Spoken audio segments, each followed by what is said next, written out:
তিন বন্ধুর ইতিহাস, নিজের গোয়া নিজেই বাঁশ। যেমন আমেরিকা ডোনাল্ড ট্রাম্প, ইহুদি ইসরায়েল এবং আরবের কিছু মুসলিম রাষ্ট্র, এরা সবাই মিলে বন্ধু। কেমন বন্ধু? যেমন সৌদি আরব, মিশর, কাতার, জর্ডান সহ কিছু মুসলিম রাষ্ট্র, এরা হলো আমেরিকা বন্ধু। এদিকে ইহুদি ইসরায়েল আমেরিকার বন্ধু। কোন বন্ধু বড়? এই মুসলমান বন্ধু বড় না ইহুদি ইসরায়েল বন্ধু বড়?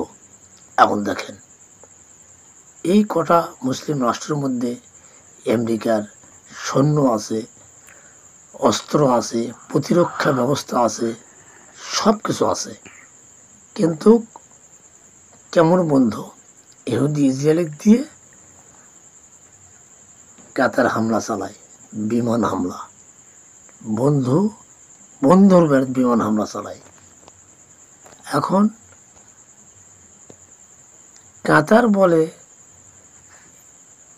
ডোনাল্ড ট্রাম্প ভাই, আপনাকে এত সম্মান করলাম, আপনার আমার দেশে নিরাপত্তা দিবেন, কিন্তু কেমন নিরাপত্তা? আপনার বন্ধু আমার বাড়িতে হামলা চালায়। ডোনাল্ড ট্রাম্প বলে, না বন্ধু, ইহুদি ইসরায়েল হামলা চালাইছে আমি জানি না। মিথ্যা কথা, মিথ্যাবাদী আমেরিকা। আরবের মুসলমান সতর্ক যদি না হয়, যেমন ফিলিস্তিনের ধ্বংস,